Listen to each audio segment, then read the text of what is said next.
Recently, Christopher Luxon announced another 16 million New Zealand dollars worth of aid for Ukraine.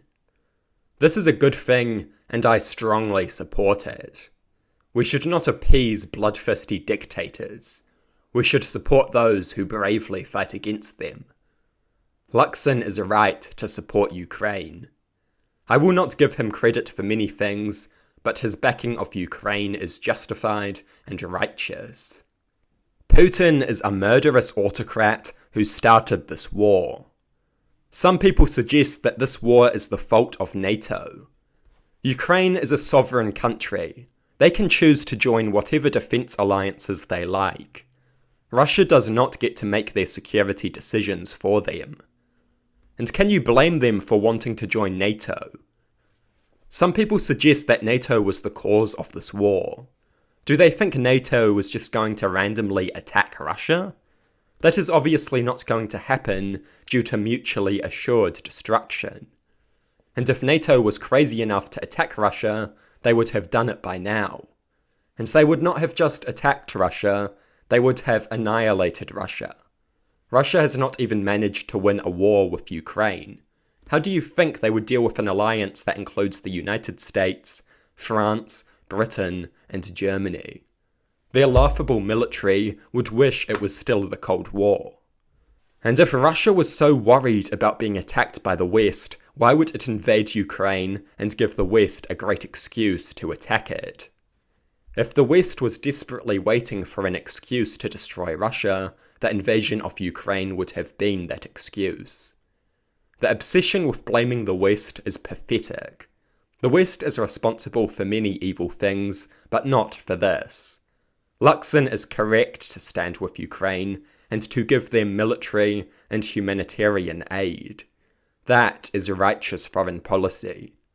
Many on the left objected to this spending. They did all of the usual things, uncritically repeating the talking points of John Mearsheimer. John Mearsheimer belongs to realism. Realism is a school of thought within international relations which is defined by the amoral view that it takes when assessing international relations.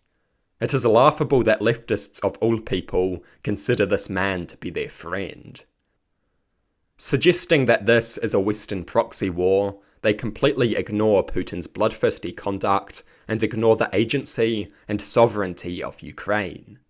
They speak about Ukraine like it is some buffer state with no sovereignty, a place within Russia's sphere of influence that has no right to make its own security decisions. It is laughable. Leftists are supposed to be internationalists, yet so many leftists are outraged by humanitarian aid for Ukraine.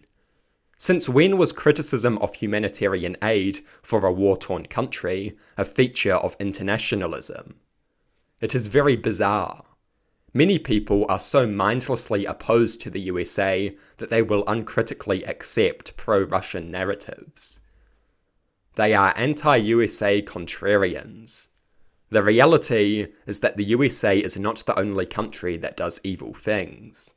Any country can do evil things, no matter how anti-America it may be. And why have so many left-wing people uncritically accepted Russia's excuses? The ramblings about NATO. These are such low-quality excuses for attacking another country. If these excuses are sufficient, then no American war has ever been unjustified. The Afghanistan and Iraq wars had better justifications than this. And that is saying something because those wars had pretty poor justifications. Some allege that aid to Ukraine only prolongs the war and leads to more death. Failing to give Ukraine aid will ensure that Putin is victorious. This will reward his bloodthirsty behaviour and encourage him to continue his wars of conquest in the future. It is also true that absolute pacifism is a mistake, and it is not my view that ending the war should always be the priority. The logical conclusion of this view is a refusal to fight against evil. One should not always back down and surrender to evil forces simply to prevent war. Such a view emboldens and empowers evil forces. Sovereignty, self-determination, freedom, democracy. Some things are worth fighting for. The Ukrainians clearly think so. They want to fight. They have every right to fight. Their fight is righteous. We should support them. Some suggest that Ukraine should pursue a peace deal. In order to secure an optimal peace deal, Ukraine needs significant leverage. Ukraine will not have significant leverage unless Ukraine receives military aid. That is the reality. Without military aid, Ukraine will be in a weak position to negotiate. Russia will be in a position of power and will dominate the peace deal. Russia will seize a significant amount of Ukrainian territory. This will reward Russia's bloodthirsty conduct. This will embolden aggressive states all over the world and encourage wars of conquest. If Russia is rewarded, aggressive states all over the world will be emboldened to pursue wars of conquest. Treating Ukraine like a mindless puppet of the USA is hugely disrespectful. Ukraine is a sovereign nation that has its own agency. If they did not want to fight Russia, they would not have resisted a far more powerful Russian military for over 2 years. Treating Ukraine like a mindless American lackey is immensely disrespectful. And it is delusional. A small country and a large country can have aligned interests. This is not the same as one being a lackey for the other. Luxon is right on Ukraine. We should be giving Ukraine humanitarian and military aid. It is disgraceful that so many people want to throw Ukraine to the dogs. Supposed left-wing internationalists who want to throw another people under the bus. It is disgraceful. I will give Luxon credit for this because I am not a partisan hag. I will criticize the right for many things, but I will not criticize them for literally everything. Because I do not treat politics like a mindless partisan team sport. This aid is a good thing, and it is in New Zealand's interest. A rules-based order is in our interest. Some sense of international order and stability is in our interest. International chaos and conflict is not in our interest. And international chaos and conflict is what will happen if wars of conquest are rewarded and encouraged. We are a small country.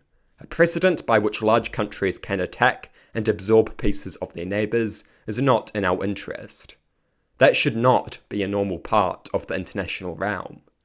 Such a thing will endanger our security and economic interests. We must support Ukraine. We must support those brave people who fight against a bloodthirsty dictator, who lay down their lives fighting an authoritarian aggressor. The Ukrainians are fighting a noble struggle. They deserve our support and our respect. When I speak about this issue, some people always threaten to unsubscribe from my channel. Sadly for them, I do not care about my subscriber count. I have 2 words for these people. Good riddance.